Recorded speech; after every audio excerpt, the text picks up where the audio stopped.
Bueno, gente, aquí estamos desde el almacén de Nitro. Ya nos vamos a ir. Voy a ir a la casa del dueño, les voy a presentar quién es el dueño de Nitro. Él les va a hablar en inglés, pero voy a tratar de traducirle todo. Esta es mi marca preferida, como pueden ver.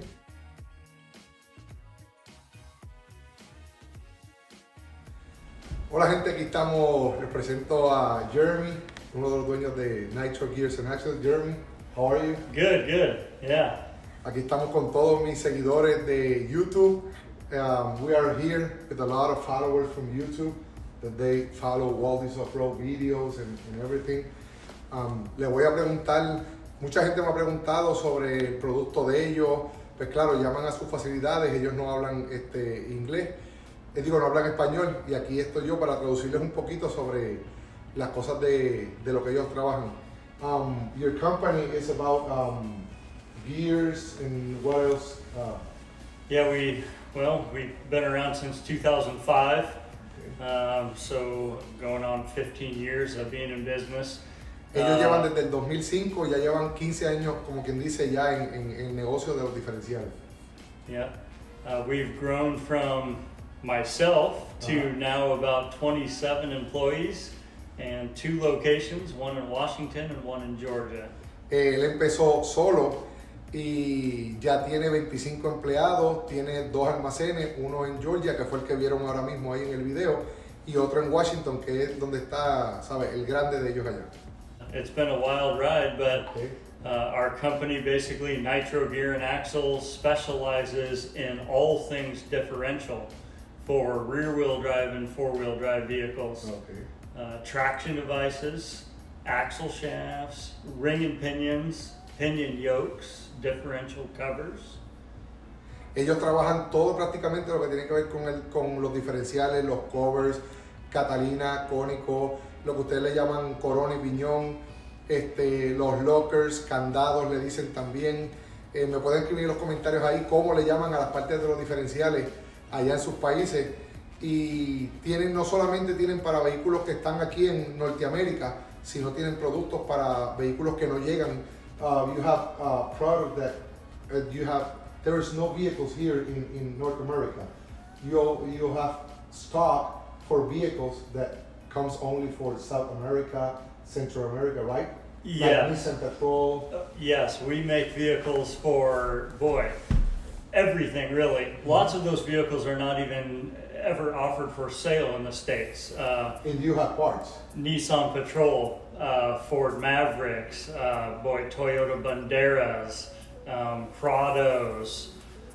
We even make gears for a Russian-made UAZ vehicle. Tienen productos en stock para carros que son de Rusia, para vehículos como la Nissan Patrol. Mencionó un montón de vehículos que no llegan aquí a los Estados Unidos y ellos están localizados acá, tienen sus facilidades acá, pero tienen piezas para enviar a todas partes del mundo. All over the world you can ship parts. Yes, right? yes, all over the world. There's another question that people always ask. How stronger is your product compared to the factory? Le voy a preguntar qué tan fuerte es el producto de él comparado con los de fábrica que vienen en el vehículo. How stronger it is? I'm going to touch on ring and pinions first, because ring and pinion, really, one of the big things that's kind of a myth is the fact that, my ring and pinion is stronger than yours, but often that's not the case with the ring and pinion. Okay. The difference between a good versus a bad ring and pinion is how well it sets up, okay? And does it utilize a shim thickness close to the factory? Okay. And then also, was it noisy or was it quiet? So when it comes to a ring and pinion, that's really kind of what sets a good gear versus a bad gear apart, is the setup and how much noise or no noise, right? Okay. Yes. Let me explain. Ahora empezó a hablar de lo que es la Catalina, el cónico, corona, piñón, de la calidad del producto. No solamente el producto de ellos, la calidad es la fácil instalación de ese producto y qué tan callado es a la hora de usarlo. O sea, entre peor es la calidad, más ruidoso va a ser. Entre peor es la calidad, más difícil va a ser para el instalador hacer ese trabajo. El de ellos es, y te lo digo yo porque en la experiencia, que que los hemos montado y prácticamente caen como si fuera el mismo que quité de fábrica. O sea, es muy fácil de instalar y ahí es la calidad del producto. So nitro ring and pinions obviously are made to the utmost standards, okay? The material that's chosen is the best, okay? We only use an 8620 steel unless it is a pro gear, and those are normally made from a 9310 material. Okay. The 9310 gears though, you can't run them on the street because they're softer, okay? Okay. So the other thing that how we accomplish making that gear set that is quiet is the fact that it goes through lots of extra lapping. So, you know, we don't try and rush this thing, this manufacturing process, right? It's a painstaking process. It costs us more to make our gears because of this. Okay. Él está explicando que la calidad de su producto cuesta más que normalmente en otros productos, pero es que el proceso en que lo hacen, la dureza que tiene es muy diferente. Tienen unos que vienen para vehículos normales, off-road y eso, y tienen otros que son totalmente de carrera, que no se deben usar en la calle. Los materiales que usan son los mejores que han podido encontrar, y por eso es que tienen a veces un costo un poquito más alto que las demás compañías, que hay muchas compañías que venden cosas bien económicas, totalmente hechas en China y eso, pero su producto es, buscan la mejor calidad para poder hacer el mejor producto. And what about the axle shaft and all that stuff? Okay. Axle shafts, Nitro offers front and rear axle shafts. So front axles, we offer U-joint type chromoly replacements for Jeep, Ford, Dodge, Toyota. The Toyotas obviously are a Burfield style, don't have a U-joint. We also do those for Nissan Patrols. Rear axles, we do semi-float, we also do full float. And the semi-float are C-clip or bolt-in, depending on the application. Okay. Your stock axles are made from a material known as a 1050 steel. Rather weak, right? So 1050 type steel isn't really going to hold up to your drag car or the off-road vehicle that has 35-inch or larger tires, right? So Nitro comes in and we make a few different grades of axles. Rear axles, like your C-clip replacements, are made from a 1541H material. That yields an axle that's about 30% stronger than a stock one. 30%. 30%, but you're only talking 30% more in cost too. So you're not talking an axle shaft that's an arm and a leg, right? That's gonna break your wallet. Okay. Yeah. Ahí está hablando de la calidad del producto, de lo que hacen los ejes. Hay ejes delanteros, traseros, hay el tipo Copa, que es el que usan las Toyota, las Nissan, está el de la Unión, que muchas veces le llaman cruceta. Los materiales son muy diferentes en comparación al de fábrica. El de fábrica no está hecho para off-road, acuérdense que está hecho para la goma que salió en el vehículo. El de ellos lo hacen 30% más fuerte para poder tener una goma más grande, y ese 30% también es el costo que tiene por encima en comparación al de fábrica. Tampoco es que duplica el costo versus el de fábrica. So we talked about the 1541H being about 30% stronger than stock. Then on rear axles, you jump to like a 4140 rear axle, which is chromoly. Okay. And a chromoly axle, we're talking double the strength of a stock one. Okay. Los que son en crossmoly son el doble de fuerte que el de fábrica. O sea, ya hay dos diferentes. Hay uno que es un 30% y hay uno que es el doble totalmente de la fuerza que aguanta el de fábrica. Yes. And then front axles are actually a different grade of chromoly. Those are a 4340. But again, those are more than double the strength of a stock axle. The other thing that's different on the front axle is that they do accept a full circle snap ring instead of using the factory clip that only goes 3/4 around the cap. Oh, okay. Yeah. Yours have the full. Yep, our axles accept the full circle snap ring. And then we also have our Excalibur chromoly U-joints too. Los ejes de ellos ya los están fabricando al frente para cuando usted pone la unión, la cruceta, el ring que aguante esa cruceta sea completo, no sea el que es como una media lunita, que es tipo fábrica. El de ellos acepta el ring que aguanta toda la unión y tienen uniones también que son full completas cross molly, no usan, ¿cómo le digo? El cap que tienen los palitos, eso le llaman palieres en algún lugar, otros le llaman bearing, nosotros decimos needle bearing, pues no tienen eso y son totalmente sólidas, son sólidas. Esas son las completamente de cross molly.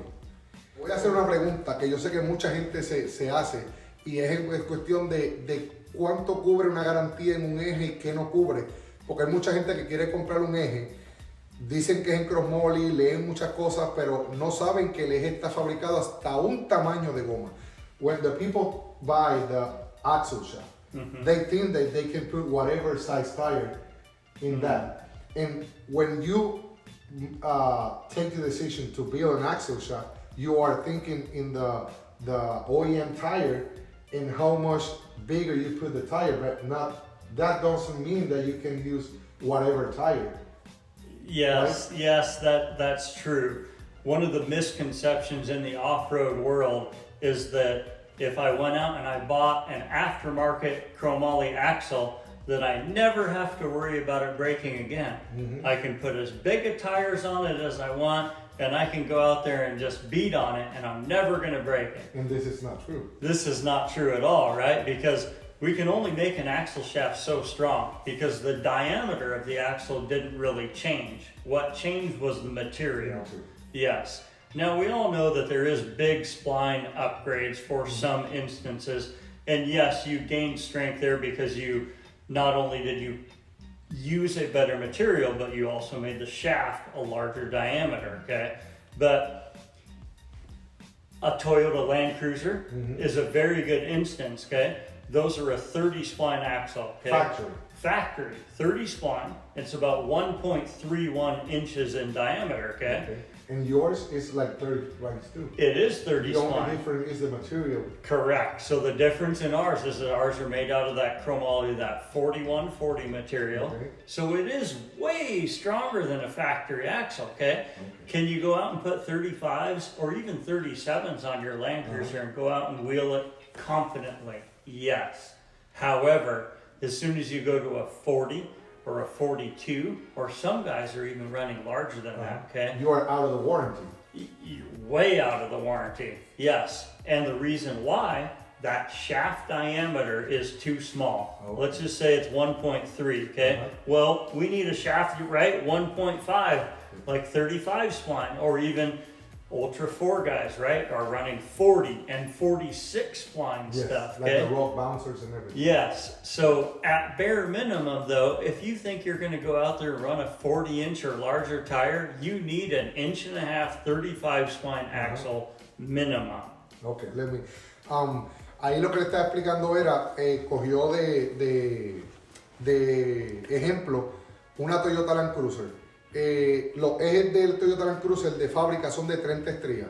Pues entonces, el que ellos fabrican es de 30 estrías también. No pueden agrandarlo más porque el diferencial no los deja hacer un upgrade a 35 estrías. Upgrade quiere decir como evolucionar a algo más grande. No pueden. Entonces, el eje de ellos lo hacen en 4340 cross molly, que estamos hablando de que va a ser el doble de fuerte del de fábrica de la Toyota Land Cruiser. Pero está hecho, Land Cruiser Toyota comes with a 29 inches tire. Yeah, roughly. I mean, depending on the year. But... Una Toyota Land Cruiser más o menos viene de fábrica con una goma 29 pulgadas de tamaño. Y él ya está diciendo que pueden llegar hasta 37 para mantenerse la garantía de ese eje. O sea, estamos hablando de que subieron 8 pulgadas de goma, pero sin cambiar el tamaño del eje, solamente el material del eje. Pero ¿qué pasa? Hay mucha gente que está corriendo 40, 42, 43 y no sé qué gomas más. Entonces pues, el eje se queda pequeño. Y entonces ahí es que necesitan un upgrade de cambiar el diferencial totalmente. They need to switch the Toyota axle completely, like for a Dana 60, that they can put a 35 or even more bigger. Yeah, or even a Sterling axle or a GM 14 bolt is a common swap. You know? Él dice eso, ¿ves? Que en ese momento que usted decide cambiar el tamaño tan grande de goma, también tiene que hacer un cambio de diferencial porque el diferencial no va a aguantar ese tamaño tan grande de goma y mayormente el que pone esa goma tan grande está poniendo un motor también grande para poder mover esa goma. Y claro, se va a romper el diferencial, no va a entrar en garantía. Y no es que el producto sea malo, es que el producto no se hizo para eso. Y para poder mantenerse la garantía hay que mantenerse los tamaños. Por eso usted tiene que leer bastante sobre el producto antes de comprarlo para que se mantenga y sepa que tiene un límite. No es el límite, no es todo lo que usted quiera por ir para arriba. I work a lot with JK, you know it. And the JK I really like because it's a Dyna 44, but you can upgrade it to 35. Yes. But you still have the Dyna 44 ring and pinion. Correct. You just upgrade something, but something you can't upgrade it. Right. Yeah, the nice thing about the Jeep JK Dana 44 though is it is actually a larger ring gear diameter and a larger pinion than say your older Dana 44 like Oh, no, I know. TJ. Yes. Yeah, so I mean you're talking the same diameter pinion as the Dana 60. Ok, mira, ahí estamos hablando de un diferencial trasero de un JK, por decirlo así, o delantero Dana 44. Ventaja, viene 30 estrías, lo puedes cambiar a 32, a 33, a 35 estrías. Ya tienes un eje de Dana 60. 35 spline is like 1 inch and a half, right? Inch and a half. Es 1,5 pulgadas de eje. Ok, ahí tienes un eje que va a soportar esa goma grande. Entonces, la Catalina y el cónico, la corona y piñón, es del tamaño, la diseñaron para un Dana 44 del tamaño de un Dana 60. Si usted saca una Dana 44 de las bien viejas y lo compara con una Catalina de un Dana 44 nuevo de JK, va a ver que la diferencia es grandísima y se llama igual. Una cosa que no quiero que se me olvide es la parte de que este es el único producto que usted le va a poner al vehículo que usted le va a sacar su dinero para atrás. ¿Por qué? Porque cuando usted le cambia la Catalina y el cónico a un vehículo, el vehículo se hace más económico en gasolina, le está ayudando la transmisión, le está ayudando el motor, va a bajar las revoluciones y va a economizar gasolina. Así que esto sería yo prácticamente lo único que usted le va a poner a ese vehículo que le va a sacar el dinero.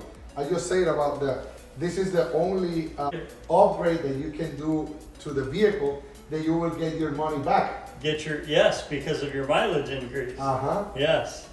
So, I mean, everything else that you do takes away mileage, right? Yep. We add all this weight, bumpers, rock sliders, spare tires. Well, guess what? Even those big tires you put on, right? So, by changing the gears, we get that motor working in the power band it was designed to work in instead of lugging it down, cruising down the freeway at 1,000 RPM. It was never designed for that, right? And when you get up into higher speeds, say 60 miles an hour and higher, well, that transmission won't even stay in overdrive, okay? So it wants to sit there and downshift, right? Like let's say you got a 6-speed, okay? To maintain, even on a flat, that thing's gonna wanna shift down to 5th, and then it's gonna catch up, and it's gonna shift to 6th, and just keeps shifting, right? Because it doesn't have the enough. future will damage the transmission, right? Correct, yeah, it's just working too hard.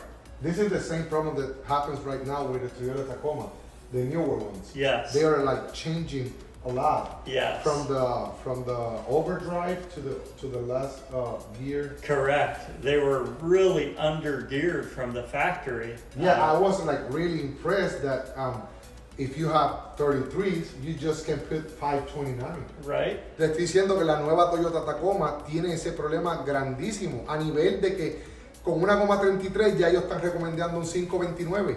And with the factory tire, we recommend 488. Yeah, we actually put 488s in Carl's rig with factory tires, and Mira, it was ellos tienen perfect. una con las gomas totalmente de fábrica y ya le pusieron 488 a una Tacoma, pero está corriendo perfectamente. Now it runs like good, doesn't change it. Yep. And so now he's put on the bigger tires, and I want to say that those are like a 32-inch Nitto. Okay. And we put 529s in it with the 32s. Perfect. Le cambiaron la goma ahora a 32, unas Nitto, y ya cambiaron la relación a 529 y la agua está corriendo perfecta. No hay gasto de gasolina, no hay tanto cambio de entre la transmisión y el overdrive. Así que eso es algo muy, muy importante. Y lo último que les voy a decir es que the last thing that I want to talk is there is a lot of people that they want to re-gear a vehicle and reuse the old bearings. But I do that a lot, but I can offer warranty because I left something really old and I can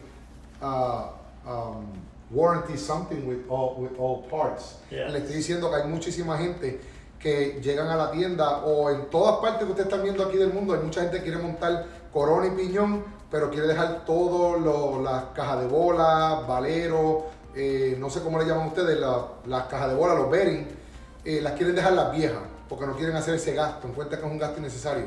Ya eso no se puede dar ninguna clase de garantía porque estás montando unas piezas nuevas y estás montando unas piezas viejas y mayormente tienes que prensarlas para sacarlas y volver a prensarlas para meterlas. Ella no viene para eso. They need to press the bearing out and then press the bearing in again. Yes. I mean, unless your vehicle is brand new, okay, and it has 5,000 or less miles, and you've brought it to a shop that has the equipment to remove those bearings without Correct. damaging them, okay, yes, you can reuse bearings, but boy, if your rig's got even 15 or 20,000 miles on it already, just put new bearings in it because it's cheap insurance, it's peace of mind. The other thing that comes into consideration here is that you just spent, say, $600, sometimes $800 on new ring and pinions, right? Is it worth taking a chance saving $200 when you spent $800 on your ring and pinions and you paid Waldy's Off-Road another $800,000 to put them in? It wasn't worth you saving $200 to skimp on some bearings. And the other thing from a manufacturer's standpoint, you know, what we're looking at, like if somebody wants to warranty a gear, is what was the pattern, okay? Well, we can see that pattern on a used gear, okay? We can determine if the gear set was set up properly with the proper pinion depth and the backlash. It's very easy to look at. The other thing too is it's very easy to determine when a gear has been overheated, right? Okay. For instance, a brand new gear set runs hotter, okay? So we put in this brand new gear set and we went out on the freeway with a full tank of gas. And we went and drove that vehicle until the tank ran out of gas and didn't stop. We just ruined our brand new ring and pinion. Okay. We ruined it because it got hot and it got hotter and it got hotter and eventually the oil broke down and it was no longer lubricating. That way they need to break in. Yes, break-in is very important, and that's that heat up, cool down process. Okay. Yep. Ahí él me está diciendo que ellos tienen una técnica bien fácil de poder detectar cuando hubo una mala instalación, cuando el recio se calentó, cuando cualquier cosa, ya ellos conocen tanto ese material que de ellos ver, piden una foto a la persona está exigiendo una garantía, piden una foto y con la foto, con el patrón que va haciendo, el gasto que se va haciendo poco a poco entre uno y el otro, ya ellos pueden detectar si no hubo grasa, si lo calentaron demasiado, si hubo una mala instalación, muchísimas cosas. La grasa no la cambian. Por ejemplo, nosotros recomendamos que usted monte su recio, su corona y piñón, y las primeras 1000 millas regrese, hacemos el cambio de grasa, se bota la grasa que tiró la primera y después nos vamos por ahí para abajo como cada 15,000 millas. They need to change the gear. I always say that the first 1,000 miles and then 15,000, right? Yeah, 10,000. we typically do that first gear change at 500 miles. 500? 500, right? And all you're doing when you do that gear oil change, when you get a new gear, it's got that black phosphorus coating. Well, that phosphorus coating gets mixed up in the gear oil, and any of the marking compound that you use to paint on, that gets mixed in with the gear oil too. So all you're doing is flushing out those contaminants. Okay. Él recomienda, mira, yo recomendaba 1000 millas, él recomienda 500, para entonces que usted le bote esa grasa que tiene, ese material que tiene, todo eso, que va a botarlo, y a la misma vez nosotros le pasamos un marking compound, se llama, una crema color amarilla, para poder leer el patrón, cómo nos quedó cuando lo montamos, y todo eso va a caer en el aceite, se bota y se pone nuevo, y entonces sí se puede usar. In Puerto Rico, I always say 1,000 because we are so little that it's not like here that you can start driving at 8 o'clock and start. You can just continue driving. Right. In Puerto Rico, there is Nowhere to go. Yeah. We can at the most 2 hours only. Right. That way we always recommend that 1,000. Yeah. But it's important to come and take the gear oil out and Yep. put new one Yep. to keep safe it and the gear will last a lot. Yep. And this is made to last forever. You have a really good installation. Correct. Oh, It's not a high wear item. okay. Yeah. So, like you were saying, a ring and pinion that's set up properly is going to last the life of the vehicle. The only time that a ring and pinion fails is one, either a bad setup, or two, it was overstressed. When I say overstressed, I mean too much power or too large of tires. Okay. Right? Ahí él está diciendo que lo que es una Catalina icónico, eso está hecho para durar toda la vida del carro. Eso no es una pieza de desgaste. Eso una vez que se monta bien, tiene que durar toda la vida del carro. Si se montó mal, no va a durar ni 5 minutos. Eso es algo muy importante. Mucha gente le dicen, se te dañó el recio de aquí a 2 o 3 meses. No. Si lo instalaron mal, se va a dañar al momento en que se instaló. No va a correr 10 millas que se va a dañar. Si está bien instalado, y el carro corrió 1 hora, va a correr todos los momentos. Pero si usted no le cambia la grasa y tiene un maltrato de esa diferencial, sabe que lo va a romper, gomas más grandes, todas esas cosas. Correct. Bueno, gente, y aquí ya estuvimos un rato con Jeremy. Cualquier cosa me pueden escribir ahí, cualquier pregunta del país que ustedes estén. Puede conseguir más información en nitrogear.com. The email for the people is info@nitro-gear.com. okay. Or they can also message us on Facebook. Oh, okay. Yes. Lo más fácil, gente, no voy a decirle que dijo que era información nitrogear.com. Lo más fácil es que vaya a Facebook y entonces puede tirarle un mensaje a ellos directamente. Así que espero haberle aclarado un montón de dudas a todos ustedes. Cualquier cosa vuelvo y le digo, me escriben, suscríbanse a mi canal. Voy a estar haciéndole muchos videos con mucha de esta gente que son niños de compañía, que ninguno habla español, pero yo voy a estar traduciéndole lo mejor que yo pueda. Así que espero que les haya gustado este video. Y Jeremy, thank you to be here Yes. with Thank me. you I am for in your coming. home. Yes. Thank you for inviting me to be here with my brother and my nephew. And I hope you like that video. Yeah, we're very happy to have you. I mean, we've always said that you guys are all family. Okay, thank Known you. you a long time, and I love doing this Pronto lo stuff. van a ver en Puerto Rico, ya me dijo que va para allá, así que vamos a ver si le damos unos videitos de un escrambeo con él conduciendo, a ver cómo conduce.